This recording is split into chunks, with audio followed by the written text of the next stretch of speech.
state of shock is not just what happens to us when something bad happens. It's what happens to us when we lose our narrative, when we lose our story, when we become disoriented. What keeps us oriented and alert and out of shock is our history. So a period of crisis like the one we're in is a very good time to think about history, to think about continuities, to think about roots. It's a good time to place ourselves in the longer human story of struggle.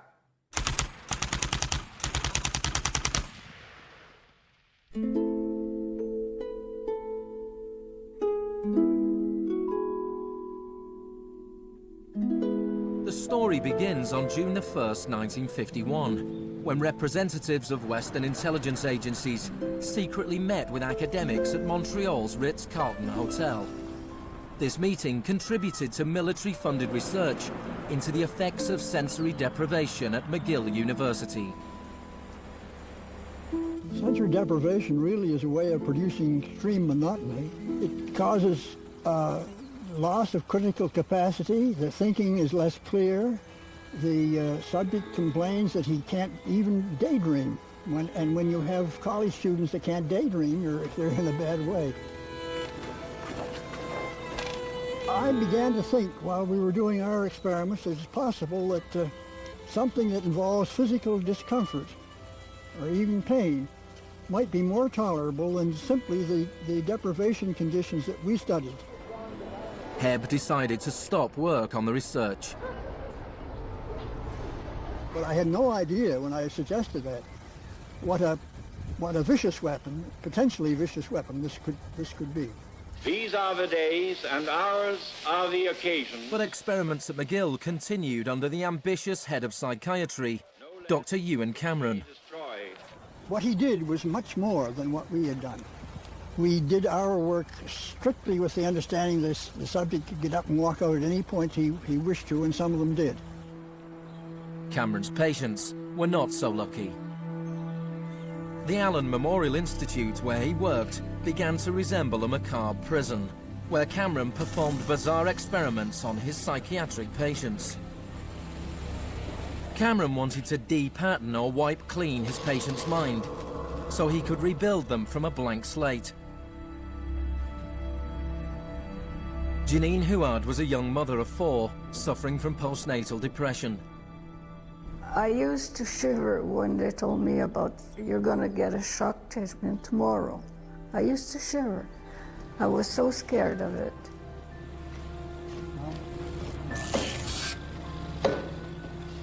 And I would wake up in another room, all mixed up and sad, and it used to make me very sad after. You're just like a zombie walking around. Cameron combined shock therapy with sleep therapy and the repeated playing of taped messages. It says, Janine, Janine, you are running away from your responsibility. You don't want to take care of your husband and children. All the time, the same thing.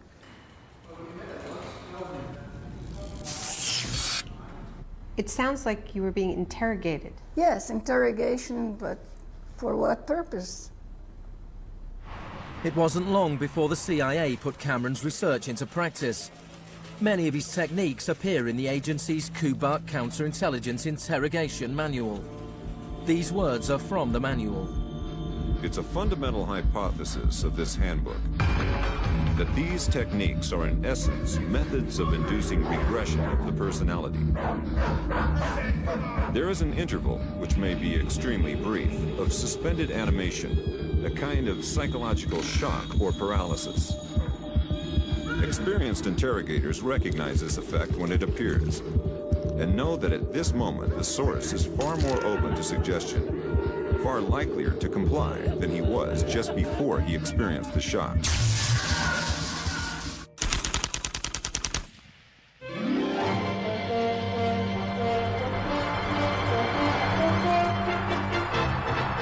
At the same time as Ewan Cameron was conducting his experiments in Montreal, an exponent of another kind of shock was working not so far away. Milton Friedman was teaching economics at the University of Chicago. He believed economic shock therapy could encourage societies to accept a purer form of deregulated capitalism. In October 2008, in the midst of the biggest financial crisis since 1929, Naomi Klein went to the University of Chicago to talk about Milton Friedman. When Milton Friedman turned 90, the Bush White House held a birthday party for him. And everyone made speeches, including George Bush. But there was a really good speech that was given by Donald Rumsfeld. My favorite quote in that speech from Rumsfeld is this. He said, "Milton is the embodiment of the truth that ideas have consequences." What I want to argue here is that the economic chaos that we're seeing right now on Wall Street and on Main Street and in Washington stems from many factors, of course, but among them are the ideas of Milton Friedman. The Wall Street crash of 1929 led to the Depression of the 30s.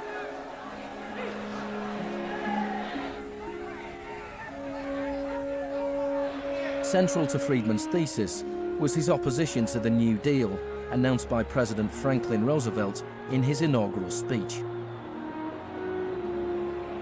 Our greatest primary task is to put people to work. This is no unsolvable problem if we face it wisely and courageously. Let me assert my firm belief that the only thing we have to fear is fear itself. Influenced by the economist John Maynard Keynes, Roosevelt started a program of public employment to get people back to work. Today, depression is a fading memory. Millions of men and women have found employment, and with it, confidence and hope. It wasn't that simple. The Depression lasted into World War II. But after the war, the Marshall Plan spread Keynes's model of government regulation and intervention to Europe.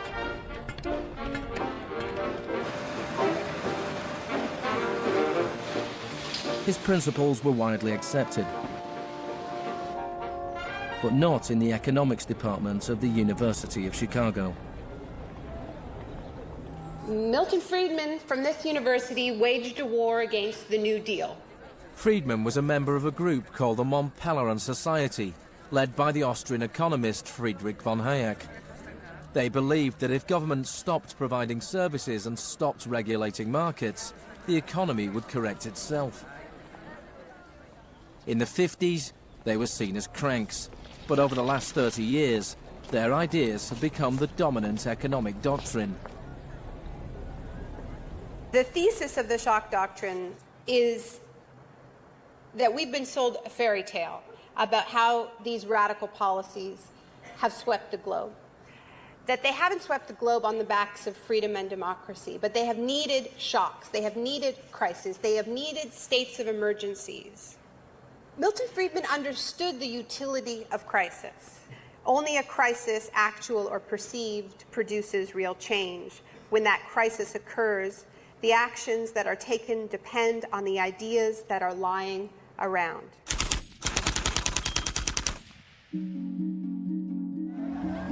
It was in Chile that Friedman's disciples first learned how to exploit a large-scale shock or crisis. Usually the official storytellers of neoliberalism, the official publicists, don't even mention Chile. They start the story with Thatcher and Reagan because it's much more flattering that way. In the 50s and 60s, Chile's progressive developmental policies were a beacon in the region. The government invested in health, education and industry. American corporations were worried their investments would suffer. In response, the US State Department began sponsoring students from Chile and the rest of South America to study free market economics with Milton Friedman. The University of Chicago had a joint arrangement with the Catholic University of Chile, under which a great many Chilean students came to the University of Chicago, were trained by us, and received PhDs. These students went back and taught in Chile. The Catholic University Economics Department in Santiago became a little Chicago school. Arnold Harberger, the economist in charge of the program, described himself as a seriously dedicated missionary. In 1970, Salvador Allende's Popular Unity government won the election on a platform of nationalization of large sectors of the economy. Chile's phone company was majority owned by the US corporation ITT. It spearheaded attempts to stop Allende becoming president. It had the support of Richard Nixon in the White House. I was not there, but I can tell you what we now know to be a fact. He ordered the CIA to prevent Allende from assuming the presidency. And indeed, they tried to get me to lean on the Chilean military right after Allende was elected. Despite the efforts of the CIA, Allende was sworn in as president.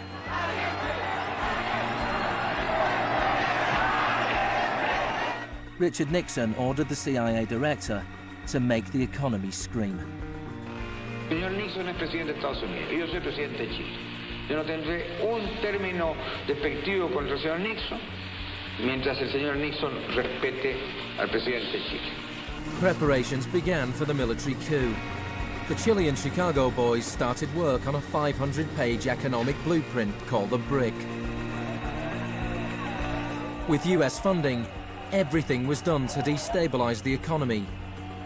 Truck drivers went on strike, bringing factories and shops to a standstill. There was a failed coup attempt on June the 29th, 1973. And then on September the 11th, with General Pinochet leading the army, the assault began on the presidential palace.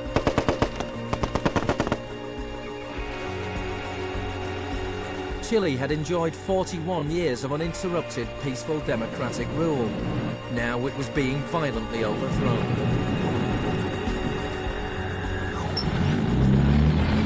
Pinochet and his supporters described the coup as a war. It was certainly designed to look like one. It was a Chilean precursor to shock and awe.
Fuerzas Armadas y de Orden, solo bajo la inspiración patriótica de sacar al país del caos que en forma aguda lo estaba precipitando el gobierno marxista de Salvador Allende. The Chicago boys delivered their economic blueprint, the BRIC, to Pinochet.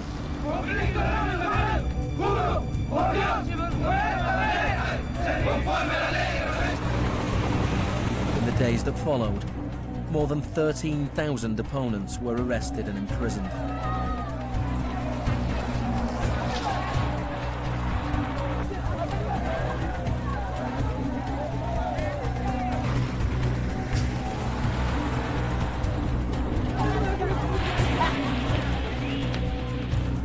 Thousands of prisoners were held in the National Stadium.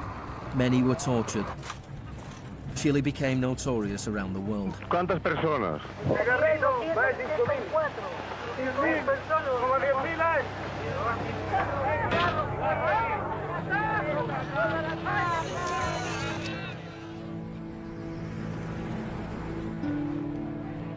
At the beginning of November, 5,000 prisoners were released. The 900 they left behind were transferred to other detention centres.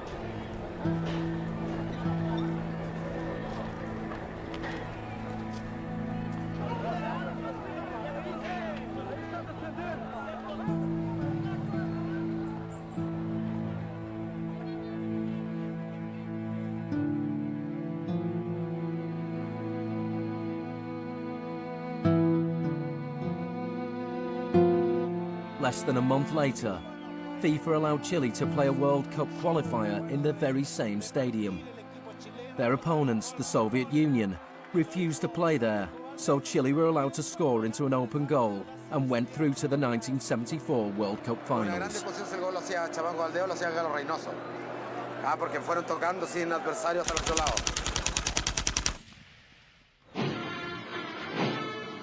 With the population in shock, Pinochet imposed the policies recommended by the Chicago Boys. Removal of price controls, the sale of state companies, the removal of import barriers and cuts to government expenditure. Friedman later openly acknowledged the importance of the Chilean experiment.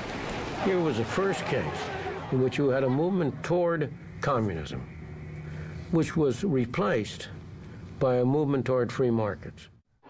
It didn't work. A year later, inflation was 375% per year, the highest in the world. So in March 1975, Arnold Harberger and Milton Friedman flew into Santiago. He used a phrase that had never before been used in a real-world economic crisis. He called for shock treatment. He said that he was like a doctor that was going to help a country that was suffering an epidemic, and he was simply prescribing the medicine. Friedman wrote that General Pinochet was sympathetically attracted to the idea of a shock treatment, but was clearly distressed at the temporary unemployment it might cause.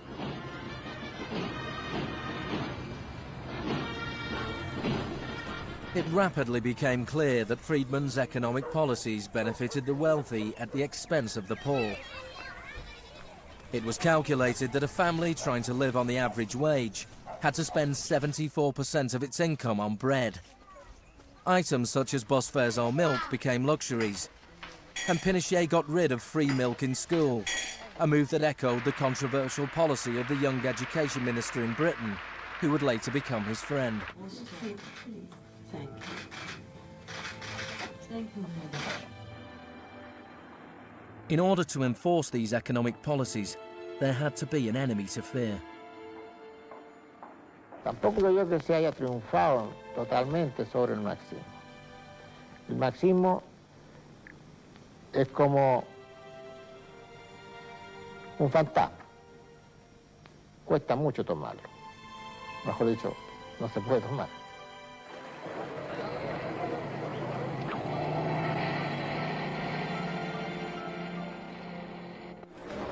Friedman and Harberger argued that free market economics went hand in hand with freedom and democracy. But in Chile, where their ideas were being implemented within the context of a military dictatorship, the opposite was true. Many in Latin America saw a direct connection between the economic shocks that impoverished millions of people and the epidemic of torture inflicted on those who believed in a different kind of society. One of those was Orlando Letelier. Letelier had been Allende's ambassador in Washington. He spent a year in one of Pinochet's prisons before being exiled back to America.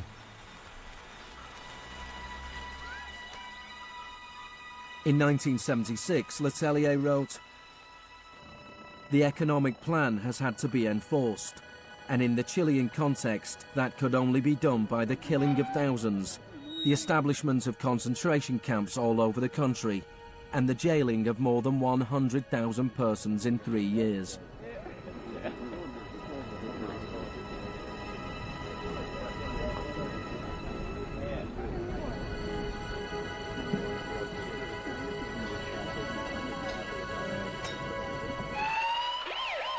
Less than a month later, Letelier was killed by a car bomb. Good evening. A powerful bomb today tore through a car as it was driving along Washington's usually quiet Embassy Row. The Chilean was Orlando Letelier, who also had been foreign minister during the last months of the late Salvador Allende's Marxist regime. Richard Roth reports. Michael Townley, a member of Pinochet's secret police, was behind the bombing. He'd entered the US on a false passport with the knowledge of the CIA. Michael, buenas noches. Buenas noches, Pablo. La opinión del Poder Judicial chileno, ¿hay confianza en él? Mire, yo confío plenamente en la justicia chilena, como patriota y luchador antimarxista y juntista por sobre todas las cosas. Despite his confidence, Townley was extradited to the US and convicted of Letelier's murder. Pinochet ruled Chile as a military dictator for 17 years, but in a frank interview, Harberger remained in denial. You cannot have a repressive government for long within a genuinely free economic system. In the same year as Orlando Letelier's murder, Milton Friedman was awarded the Nobel Prize for Economics. You know, you people have such a distorted idea of what went on. Let me tell you some facts. Number one, I was offered 2 honorary degrees by universities in Chile before I went down. I refused to take them because those universities were being supported in part by public funds, and I did not want to appear in any way to provide any support to the political system in Chile. I'm not a representative of Chile. I'm not an advisor to Chile. I have no commitments to the government of Chile.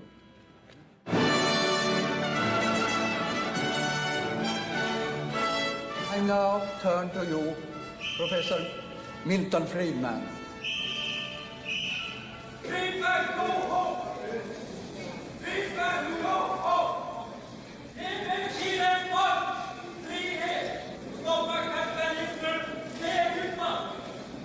I am very sorry for this incident. It could have been worse.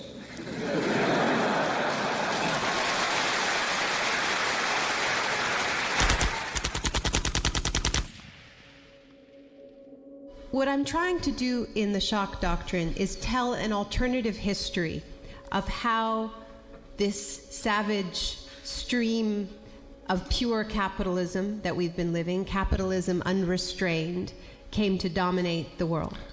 Chile wasn't the only country in South America to adopt Chicago school policies. Friedman's disciples held key positions in Brazil and advised the governments of Uruguay. Then on March the 24th, 1976, a military coup overturned the government of Isabel Perón in Argentina. A junta of 3 generals took over the country, led by General Videla.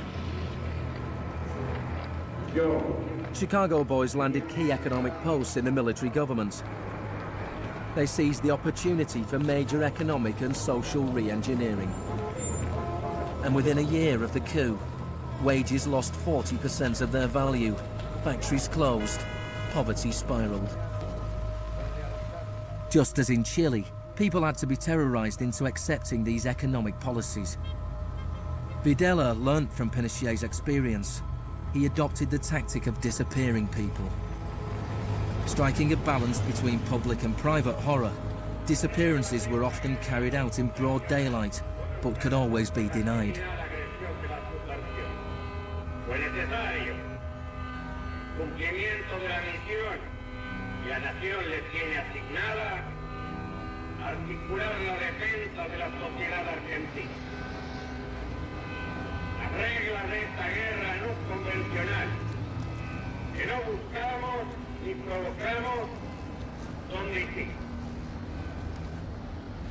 Many of the techniques used by the Chilean and Argentinian military had been learnt in the US-run School of the Americas.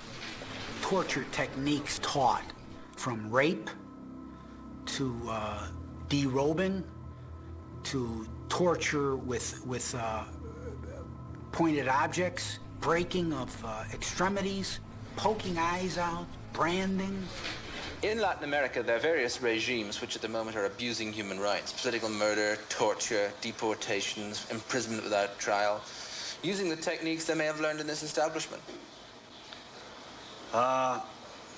You may be right. If you can say that the skills which we've taught here have been applied, I can't deny that. The use of torture of a known enemy soldier to gain some kind of military advantage, I think is justifiable and smart. To go beyond that, to use torture techniques merely to intimidate people is completely wrong, unethical and immoral. But in Argentina and Chile, these techniques were not used just on soldiers or terrorists. They were used on students and union members. They were used on anyone who opposed the free market economic policies of the regime.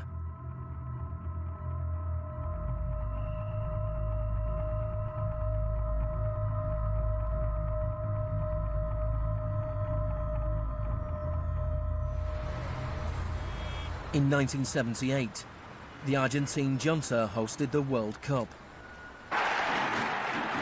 The final was played in a stadium less than a mile away from the biggest detention camp in the country, where thousands of prisoners were held in torture chambers. Decir que con los goles, con el grito de gol, se tapaba la voz de los secuestrados, los gritos de los secuestrados era una realidad.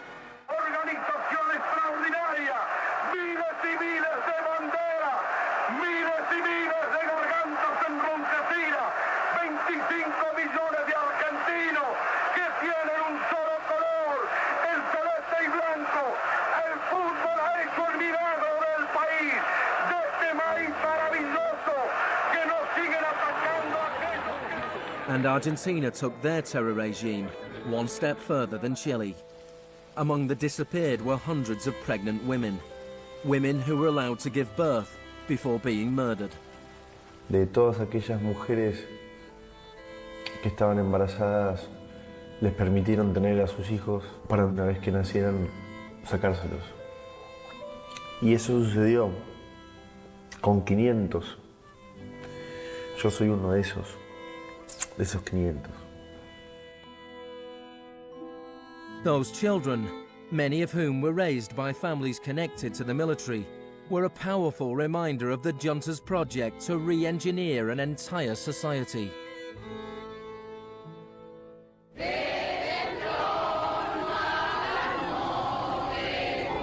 While the junta was still in power, a group of mothers and grandmothers of the disappeared started to protest in the Plaza de Mayo.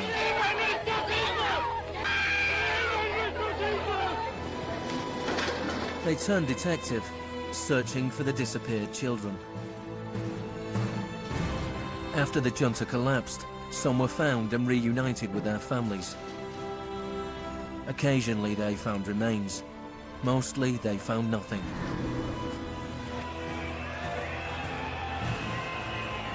General Videla was found guilty of murder, kidnapping and torture.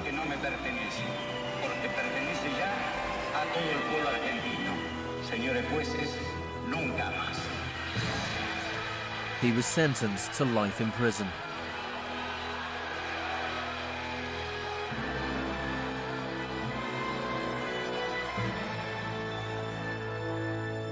Now, these early experiments in Latin America presented Friedman and his cohorts with a serious ideological problem. Friedman had promised that these policies would not just make the elites richer, but that they would create the freest possible societies, that this was a war against tyranny, that capitalism and freedom went hand in hand. Yet here we see that in the 70s, the only countries putting these ideas into practice were military dictatorships. Nixon had fully supported imposing these types of brutal free market policies in South American dictatorships. But when it came to domestic economic policy in the United States, where Nixon had to worry about getting reelected, it was a very, very different story.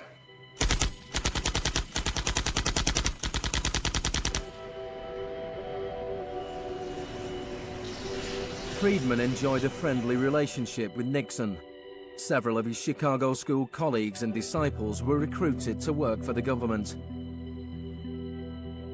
Donald Rumsfeld was one of them. So help me God. Congratulations. Thank you. But in 1971, with the economy in a slump, Nixon turned his back on Friedman's ideas and imposed a wage and price control policy. He put Rumsfeld in charge. Which is essentially a problem of supply and demand. I have for long been opposed to the wage and price control. I believe it involves government intervention with the freedom of individuals. I think it's intolerable. The Keynesian policy was a success, and Nixon won a second term with a landslide majority. It was a blow for Friedman. Then in 1979, Margaret Thatcher was elected Prime Minister of Britain.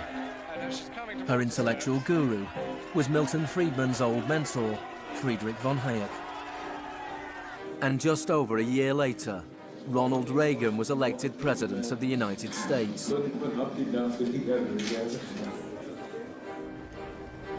Both Britain and America were now ruled by unabashed Freemanites. Margaret Thatcher's program when she came in had 4 planks. Cut government spending, cut tax rates, reduce government ownership and operation of industries or regulation of industry, and have a moderate and stable monetary policy to bring down inflation. Within her first 3 years in office, unemployment doubled in parts of the economy, leading to waves of strikes. Thatcher's personal approval rating slumped to 25%. There were riots in Britain's major cities. Even Margaret Thatcher's admirers had their doubts. The economic performance of the Thatcher government has been mixed.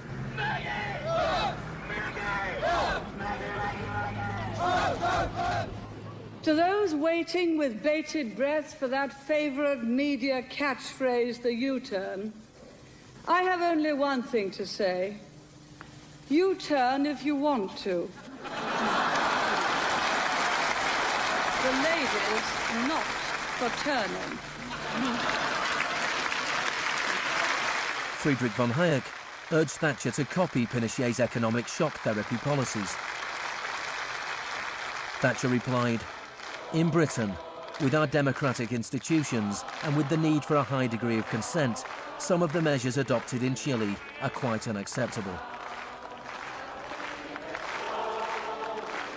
Thatcher's profound unpopularity seemed to be proving once again that free market fundamentalism was simply too unpopular, too directly harmful to too many people to survive in a democratic state where governing requires getting the consent of the governed, unlike a military dictatorship.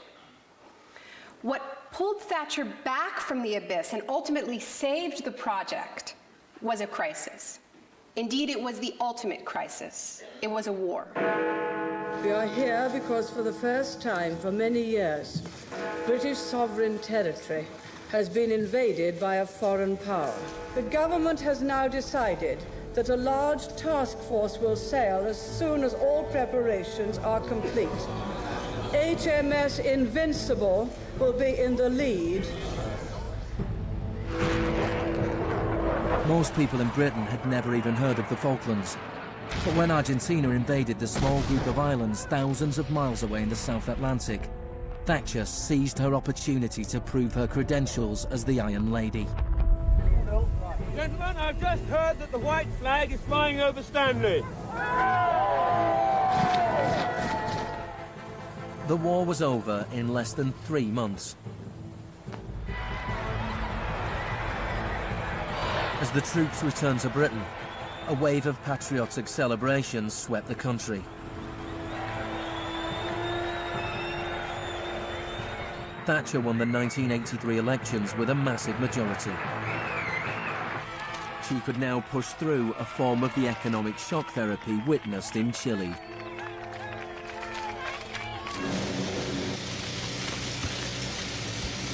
The most powerful union in Britain was the National Union of Mine Workers. When the National Coal Board tried to close pits down, the miners went on strike. Parts of central London are brought to a halt as thousands of miners and sympathizers march through the city in support of the miners' strike. It's Britain's longest and most bitter since 1926, and the most expensive ever. The strike lasted almost a year. Thatcher used every means at her disposal to destroy the union.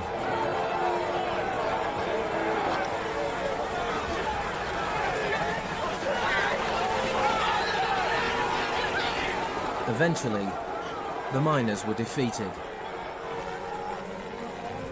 Thatcher used this victory to bring the Chicago School Revolution to Britain. A series of glossy commercials promoted a massive program of privatizations. Thatcher sold off the steel industry, water, electricity, gas, telephones, airlines, oil. Public housing was sold off. Council services put out to tender. In 1986, financial and banking services were deregulated.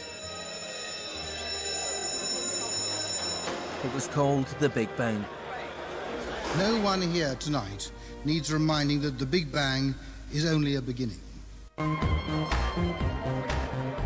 In Britain, before Thatcher, a CEO earned 10 times as much as the average worker. By 2007, they earned more than 100 times as much.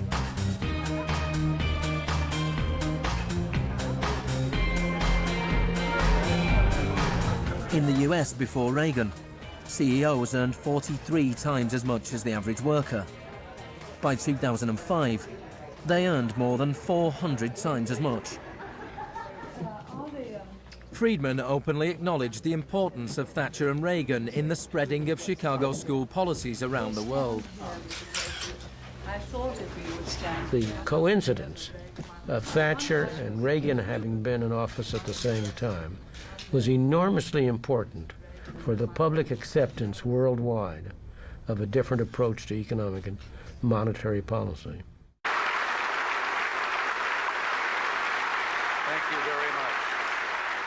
What I'm describing now is a plan and a hope for the long term. The march of freedom and democracy, which will leave Marxism, Leninism on the ash heap of history as it has left other tyrannies which stifle the freedom and muzzle the self-expression of the people.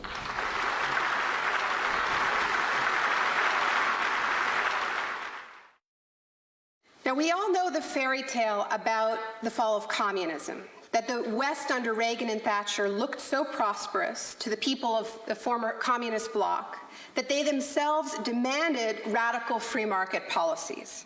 Now, this really is a fairy tale. It is true that people who had been living under authoritarian communism genuinely wanted democracy. And it's also true that people wanted to be able to go out and buy blue jeans and have Big Macs. That is true. But that does not mean that they wanted the kind of Wild West capitalism of oligarchs gone mad and no social protections that so many Eastern Bloc countries actually ended up with and suffer under to this day. Thatcher had done everything she could to break the power of the unions in Britain. But in 1988, she went to Poland to show her support for the workers' union Solidarity. How do you see the process from where you are now to where you want to be? Strikes in Poland led to Solidarity being allowed to contest a general election in June 1989. This triggered a wave of demonstrations throughout Eastern Europe.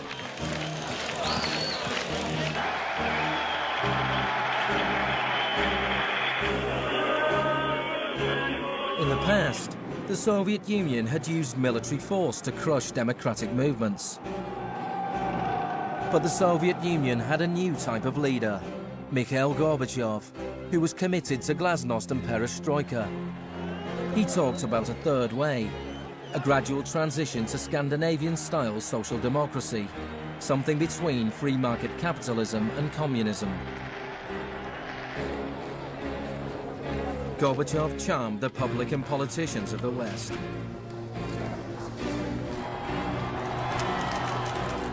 He's a bold, a determined, and courageous leader. Gorbachev stood and watched as one by one the old communist regimes collapsed.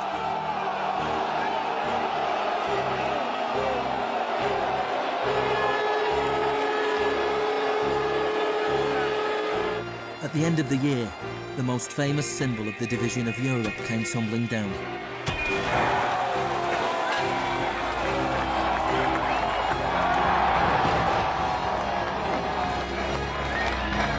For Friedman and the Chicago boys, a whole new world opened up. In the Soviet Union, Gorbachev was hoping to gradually reform the Russian economy. In 1991, Gorbachev was invited to the G7 summit in London. He was hoping for financial support for his gradual economic reforms. Instead, he was told that unless he embraced radical shock therapy, there would be no aid at all. That's not a little close. The next month, there was a coup attempt against him. A group of Communist Party hardliners placed Gorbachev under house arrest in his holiday home in the Crimea. Tanks surrounded the White House, the Russian parliament.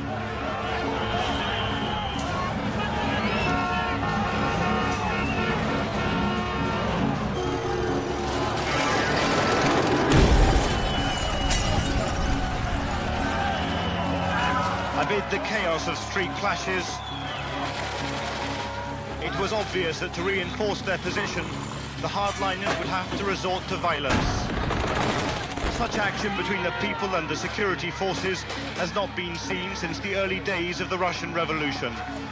By dawn this morning, amid a sea of debris, it was becoming clear that the coup was disintegrating.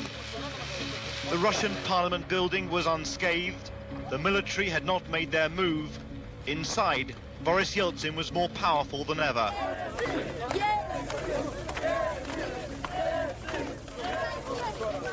This was Yeltsin's finest hour.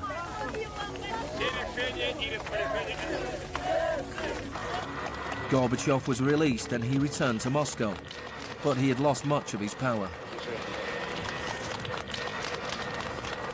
Я выражаю признательность за принципиальную позицию россиянам, президенту России Борису Николаевичу Ельцину. In December 1991, the Soviet Union was dissolved, a profound shock for the Russian people. Yeltsin was now in charge of economic policy for the Russian Federation. The free market came to Russia. There was chaos. The adoption of Chicago school policies in Russia marked the beginning of a new chapter in the free market crusade. It was all shock, no therapy.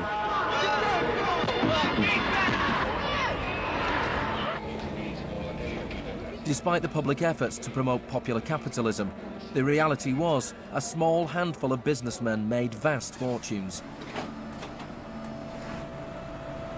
State industries were sold off at bargain basement prices. The Russian press dubbed Yeltsin's advisors the Chicago boys.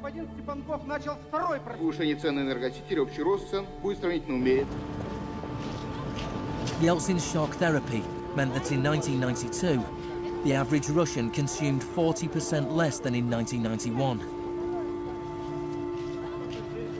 A third of Russians fell below the poverty line, and wages weren't paid for months. One expert today predicted 140 million Russians will soon be living below the poverty line. Corruption was rife. Organized crime boomed. Moscow became the new Wild West.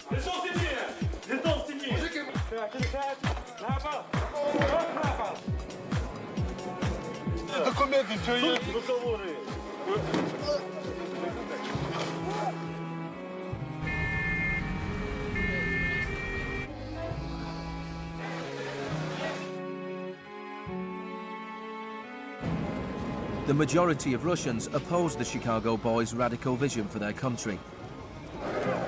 In March 1993, Parliament made a crucial decision. It voted to repeal the special powers it had given to Yeltsin.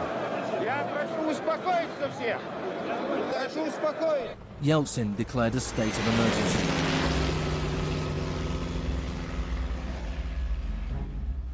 The Constitutional Court ruled that it was illegal.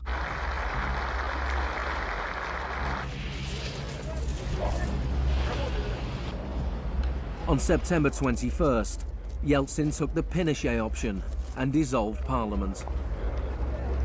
Сегодняшнего дня прерывается осуществление законодательной, распорядительной и контрольной функций съезда народных депутатов. The West threw its weight behind Yeltsin. We feel that Boris Yeltsin is the best hope for democracy in Russia. 2 days later, Parliament voted to impeach Yeltsin by 636 votes to 2. Thousands of supporters of the Parliament gathered outside the White House and marched on the television station.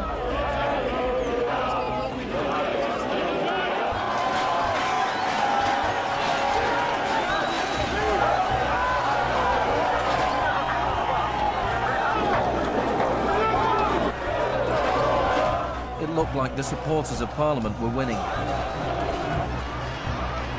Yeltsin flew back to Moscow from his holiday home. That night, 100 demonstrators were killed as the Yeltsin authorities fought back.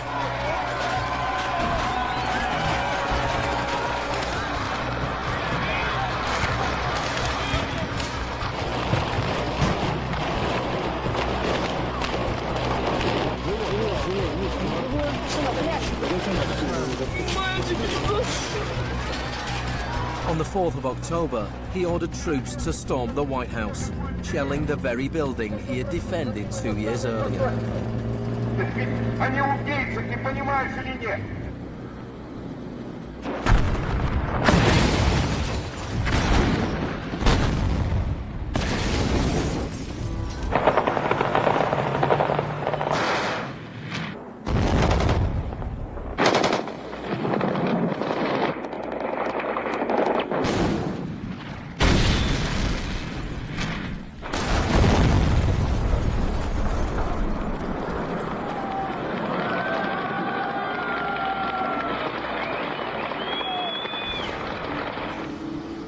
Warren Christopher, the US Secretary of State, said, "The United States does not easily support the suspension of parliaments, but these are extraordinary times."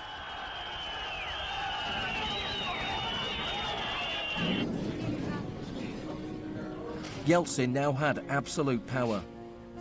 With the advice of his Chicago boys, he ruled through a form of crony capitalism. Even more state industries were sold off, creating a new class of billionaire businessmen with huge political influence, the oligarchs. By 1998, 80% of Russian farms were bankrupt and 70,000 state factories were closed. In 8 years, the number of people living in poverty increased by 72 million. Meanwhile, Moscow would go on to have more billionaires than any other city in the world.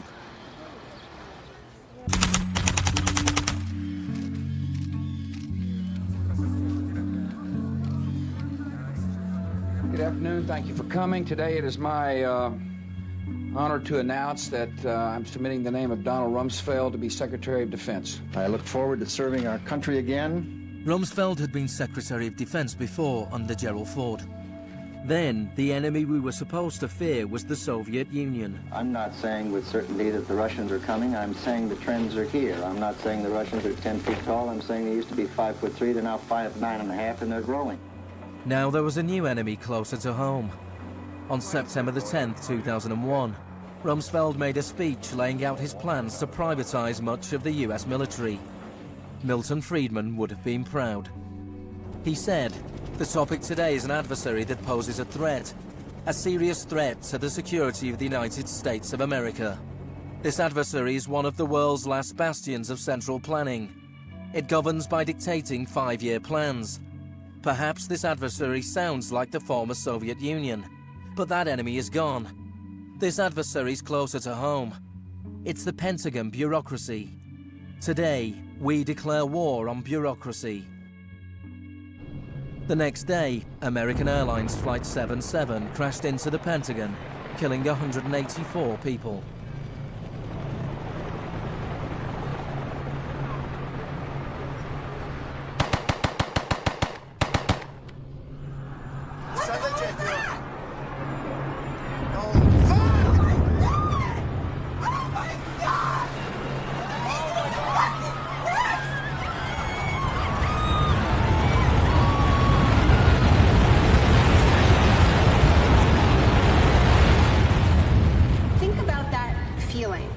Those attacks. Who are these people? Where did they come from? Why do they hate us? There was a total loss of collective narrative. We were not living in the world that we thought we lived in. And we kept hearing from our political leaders that everything we thought we understood before the attacks no longer applied. There was a new phrase, pre-9/11 thinking. And what happened in that moment is that suddenly news stories sort of magically appeared. That we were in a clash of civilizations. That's the world that we suddenly lived in. That there was an axis of evil, and that we were fighting a war against terror. This abstract, unwinnable war has had huge economic consequences. Before 2001, Homeland Security barely registered as an industry. Today, it is bigger than Hollywood and the music industry combined. Between September the 11th, 2001 and 2006, the Department of Homeland Security handed out $130 billion to private contractors. This is the disaster capitalism complex, a new economy built on fear. This will be a monumental struggle of good versus evil.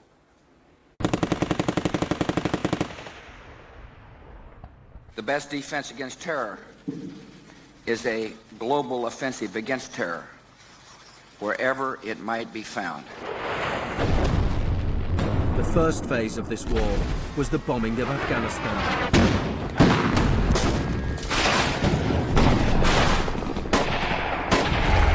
The Taliban government was quickly overthrown. The aftermath of the war was more complicated. Our fight against terrorism began in Afghanistan, but it will not end there. We're primarily looking at detainees that we can use. We're collecting intelligence.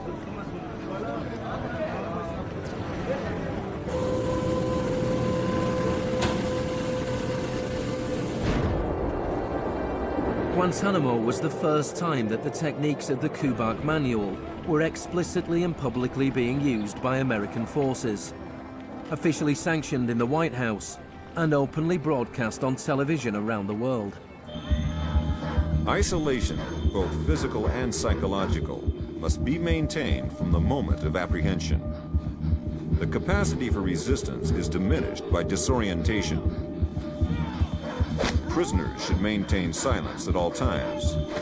They should never be allowed to speak to each other. 3 of the prisoners were Asif Iqbal, Ruhal Ahmed and Shafiq Rasool from Tipton in England. They spent more than 2 years in Guantanamo before being released without charge. Mentally, yeah, you couldn't speak to nobody, you couldn't do nothing, you couldn't stand up. And just sitting there, you'd be in your thoughts all the time thinking, what the hell's going on, where the hell am I? And we're going to be staying here for the rest of our lives, and we're going to be going back home. Will we ever see our family again? Of the 779 prisoners that have been held in Guantanamo Bay, only 3 have ever been convicted of any offence.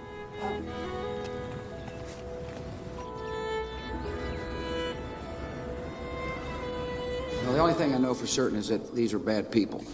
It was a message to the whole world, and the message was clear. It was, this is what happens to you if you get in our way. The war on terror is not about one man. and it is not about one country. There were many justifications given for the invasion of Iraq. But if the US had really wanted to attack a country where the leaders of Al-Qaeda were thought to be hiding, which had nuclear weapons and was selling nuclear technology to other countries, then Pakistan would have been the obvious choice. It had close connections to the Taliban and was being run by a military dictator. Instead, George Bush chose to target Iraq, a country with the third largest oil reserves in the world.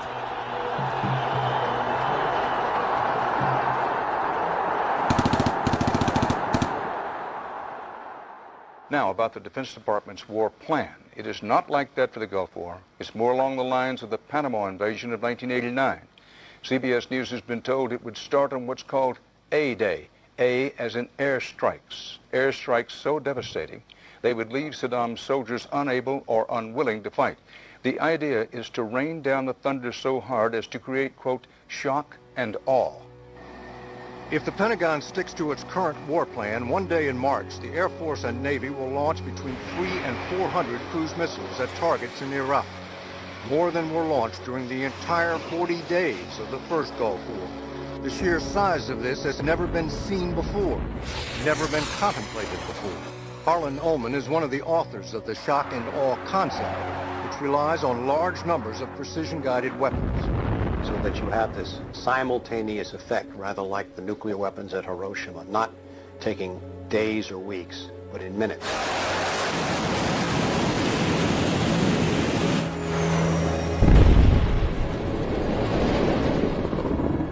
You also take the city down. By that I mean you get rid of their power, their water, and you begin this relentless campaign to wear them down so that 2, 3, 4, 5 days they are physically, emotionally, and psychologically exhausted. Last night, a square mile in central Baghdad seemed like hell on earth. During the first wave of the bombing, the citizens of Baghdad suffered a version of the sensory deprivation described in the Kubart manual. In the chaos that followed the overthrow of Saddam Hussein, the US did little to stop the looting. Some US officials even thought it gave them a head start on dismantling the Iraqi state. John Agresto, Director of Higher Education Reconstruction, said he saw the looting of schools as the opportunity for a clean start. In fact, before sanctions, Iraq had the best education system in the region. 89% of Iraqis were literate. By contrast, in New Mexico, John Agresto's home state, 46% of the population were functionally illiterate. In Iraq, you had 3 distinct forms of shock that were all working together and reinforcing each other. You had the shock of the war, which was immediately followed by economic shock therapy imposed under Paul Bremer. And as resistance to that economic transformation, that very rapid economic shock grew, you had the shock of enforcement, including torture. 3 different kinds of shock.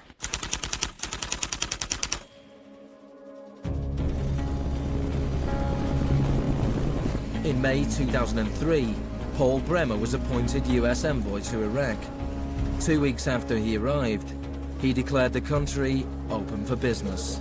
We considered that the coalition had very broad authorities to determine the direction of the Iraqi economy. Bremer knew little of Iraq, but he knew about disaster capitalism. He had launched crisis consulting practice at the start of the Homeland Security boom. Today is a very important day in Baghdad. Bremer spent the first 4 months passing classic Chicago school laws. Rumsfeld described Iraq as having some of the most enlightened and inviting tax and investment laws in the free world. One of the first acts of Bremer was to fire 500,000 state workers. This was partly an act of debartification, but slashing governments was also vintage freedom. Money was promised for reconstruction.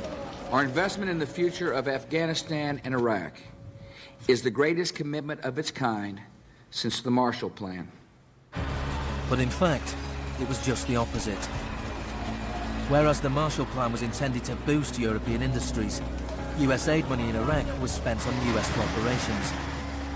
If work came to Iraqis, it came at the bottom of a series of subcontractors. Creative Associates received contracts worth $100 million to draft the curriculum and print new textbooks for the education system. Management and technology consultant Bearing Point was awarded contracts worth $240 million to build a market-driven system in Iraq. North Carolina-based RTI received contracts worth $466 million to advise on bringing democracy to Iraq. And Halliburton was awarded $20 billion in cost-plus Iraqi contracts. Carson's was handed $186 million to build 142 health clinics. Only 6 were ever completed.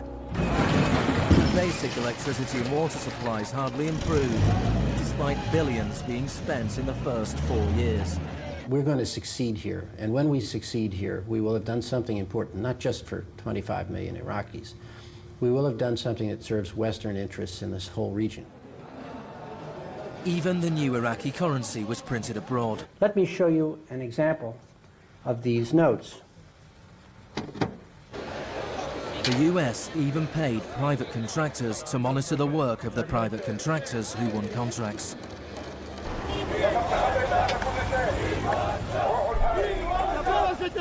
I was in Baghdad in 2004, and this is the period when bombs started to go off regularly in Baghdad. In fact, the night that I arrived, a bomb went off very near a hotel. But what was really striking to me in this period was that despite the violence and despite the chaos, the next day, Iraqis were out in the streets protesting. 19 killed and 100 injured in Najaf. And what they were demanding at this time was elections, the right to actually have a say in what the post-Saddam era would look like. Now, in the early days of the occupation, the protests were peaceful, but as time went on, and the protests didn't have an effect, more and more Iraqis joined the armed resistance.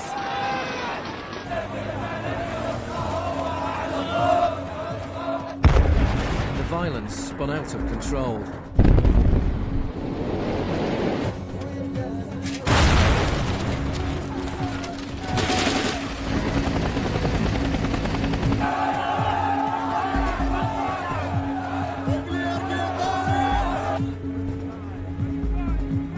As in South America 3 decades earlier, bodies were often dumped by the roadside as a warning to others. These were Iraq's disappeared.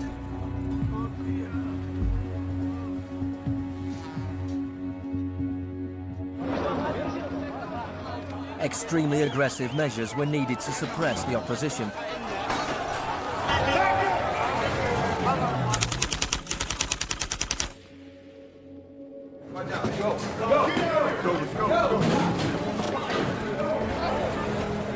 The first 3.5 years of the occupation, 61,500 Iraqis were captured. By spring 2007, 19,000 remained in custody. In prison, they were interrogated using techniques that could be traced to those devised by the CIA from Ewan Cameron's experiments in the 50s.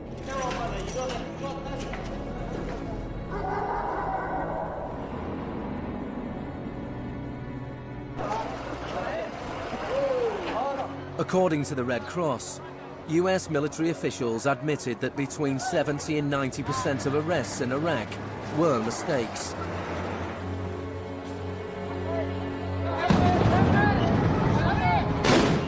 The chaos in Iraq seems like a defeat for shock therapy. But in Iraq, disaster capitalism moved on. Now the disaster itself provided the opportunity for profit.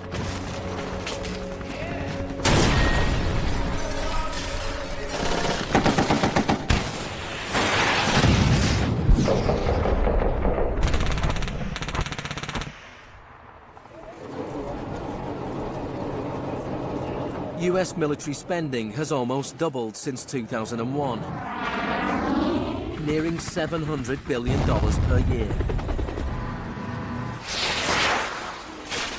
As long ago as 1961, President Eisenhower, not a noted liberal, warned of the danger of a too powerful military.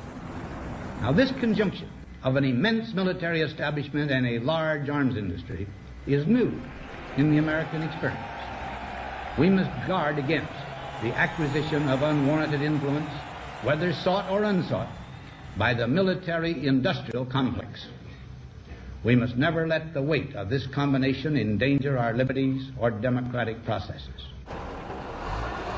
The war in Iraq is the most privatized war in modern history. The Green Zone in Baghdad is an extreme version of what is happening around the world. A privatized, secure world protected from the chaos outside.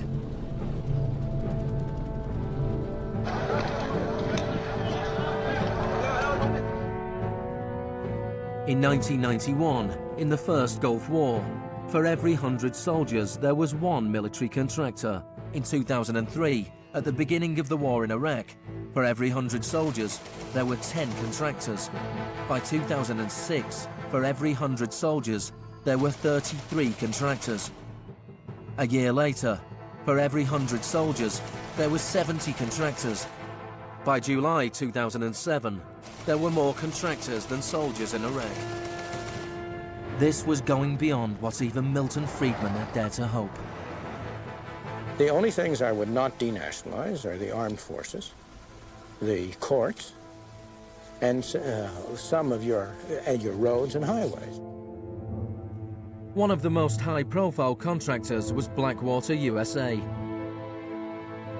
During the April 2004 uprising in Najaf, Blackwater assumed command over US Marines. Dozens of Iraqis were killed during the operation. The US had indemnified the private contractors against any Iraqi laws, so they were operating in a law-free bubble, a little like Guantanamo. I asked your Secretary of Defense a couple months ago what law governs their actions.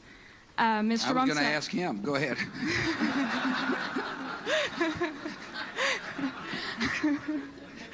Help. Well, I was hoping... Just as Cameron's shock therapy left his patients confused and broken, so the multiple shocks inflicted on Iraq reduced the country to a lawless, violent, sectarian mess. By the time of Saddam Hussein's execution in 2006, 1,000 Iraqis were being killed each week.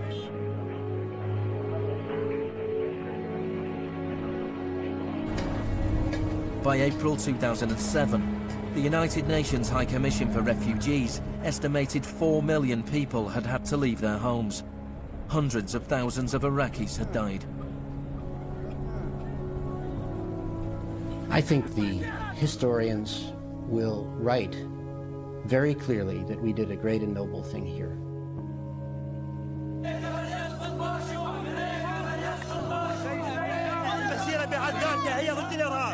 ضد الإرهاب الأمريكي، لأن الأمريكان يقتلون النساء ويعتقلون النساء ويقتلون الأطفال ويهينون الشيوخ ويقتلون الشباب. أمريكا بحالها هي الإرهاب.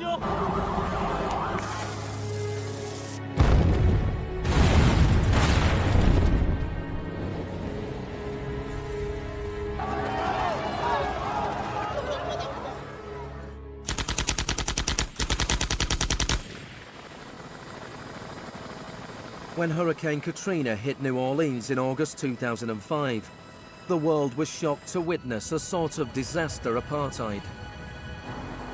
The economically secure drove out of town, while tens of thousands of the vulnerable were stranded with little or no help from the state. I went to New Orleans while the city was still underwater. And what I saw was that what I had witnessed in Iraq was repeating, not in the aftermath of a war, but in the aftermath of a tremendous natural disaster. Milton Friedman died in 2006. His very last piece of public policy recommendation was an op-ed he wrote for the Wall Street Journal 3 months after Katrina. He said, most New Orleans schools are in ruins. as are the homes of children who have attended them. The children are now scattered all over the country. This is a tragedy. It is also an opportunity to radically reform the education system. He was advocating the wholesale privatization of the school system of this city. It was his sort of swan song.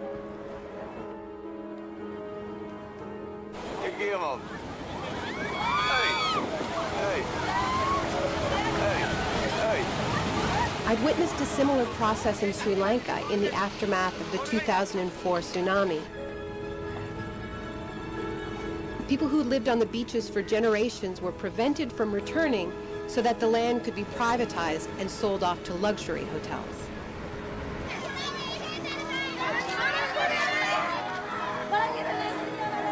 And this is exactly what I mean by the shock doctrine, the systematic raiding of the public sphere in the aftermath of a disaster. When people are too focused on the emergency, on their daily concerns, to protect their interests.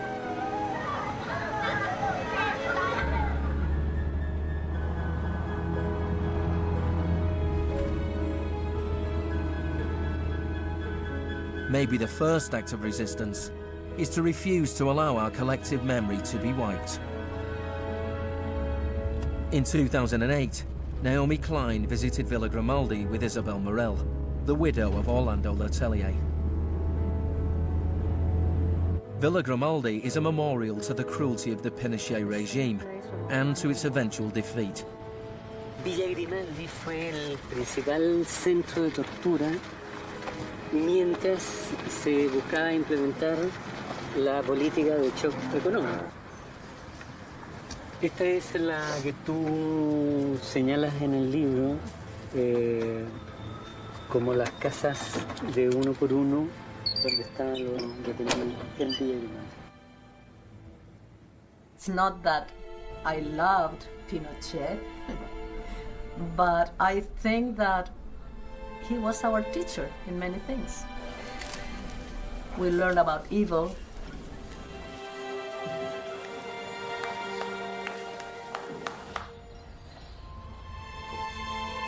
In 1998, Pinochet was arrested while he was in London. His old ally, Margaret Thatcher, stood by his side. I know how much we owe to you.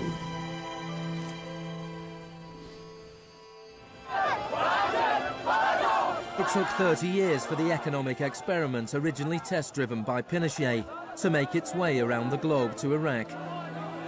But the similarities between past and present are startling. Between Pinochet's concentration camps and Bush's Guantanamo detention center. Between the disappeared in Chile and those in Iraq. Between the experiments of Ewan Cameron and the torture meted out on the prisoners of Abu Ghraib. These are the days and hours. He erased all the past. That's why he gave electroshocks. All the past from the patient, and he would implant some new ideas. But Janine resisted. In 1988, the CIA agreed to pay compensation to Janine and other victims of Ewan Cameron's experiments.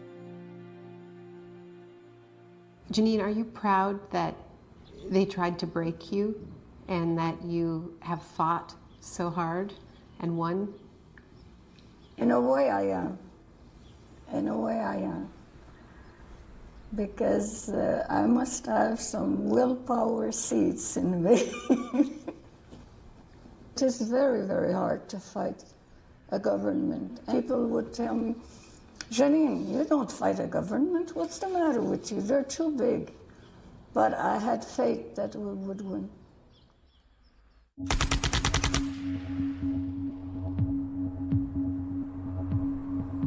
It is in the nature of unregulated markets to be volatile. Bubbles are allowed to inflate, and then, inevitably, they burst.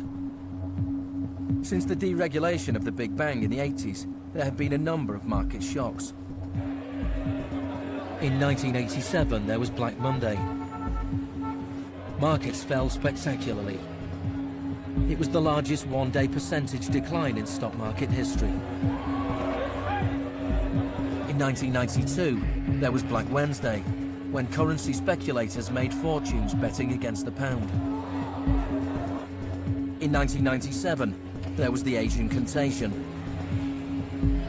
In 1 year, $600 billion disappeared from the stock markets of Asia.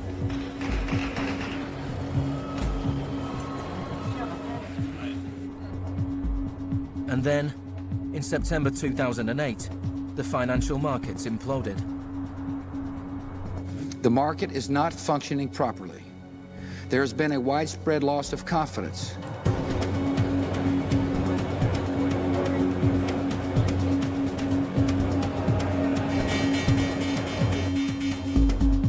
On September the 15th, Lehman Brothers filed for Chapter 11 bankruptcy protection. Yet only 1 week later, it was announced that workers at their New York office would share $2.5 billion in bonuses. It is estimated that Wall Street firms paid $18.4 billion in bonuses last year, the year of the crash. Despite the torrent of populist rhetoric about taking on the fat cats and standing up for the little guy and saving Main Street, not Wall Street, we are witnessing a transfer of wealth of unfathomable size. It is a transfer of wealth from public hands, from the hands of government, collected from regular people in the form of taxes, into the hands of the wealthiest corporations and individuals in the world. Needless to say, the very individuals and corporations that created this crisis. We are in the midst of a once-in-a-century credit tsunami. I found a flaw. I don't know how significant or permanent it is, but I've been very distressed by that fact. In the United States, it was the financial crisis that secured Obama's victory. Americans wanted to change course. Hello, Chicago!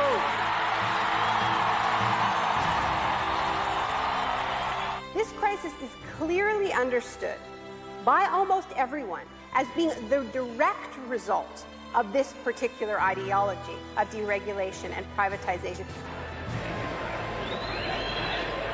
The scale of the crisis offers the hope of change. The shock doctrine as a strategy relies on us not knowing about it for it to work.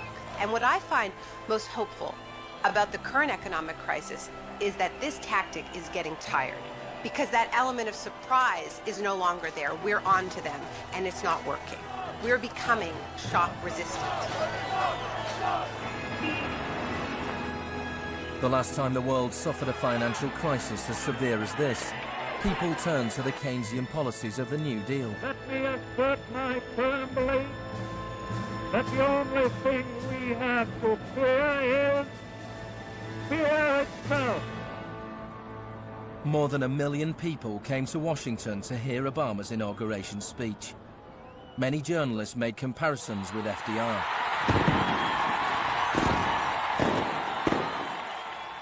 Now, there's been a lot of talk recently about comparing Obama to Franklin Delano Roosevelt. So I want to talk a little bit about FDR, because there's a great FDR story, and it could be an apocryphal one, about when he would be visited by some progressive organization or a union, and they would be proposing some new progressive policy that they wanted to be part of the New Deal. And he would hear them out, and he would listen to them, and then at the end he would say, "Now go out there and make me do it." And they did. In 1937, which was a pivotal year for the New Deal, do you know how many strikes there were in this country? 4,740 strikes, lasting an average of 20 days. Do you know how many strikes there were in 2007? 21. Now, the other reason to remember this history of struggle is that it tells us something very important, something that we need to remember at this moment when so much is at stake. It teaches us that if we want responses to this economic crisis that leave us with a world that is healthier, that is more just, that is more peaceful, We are going to have to go out there and make them do it. Thank you.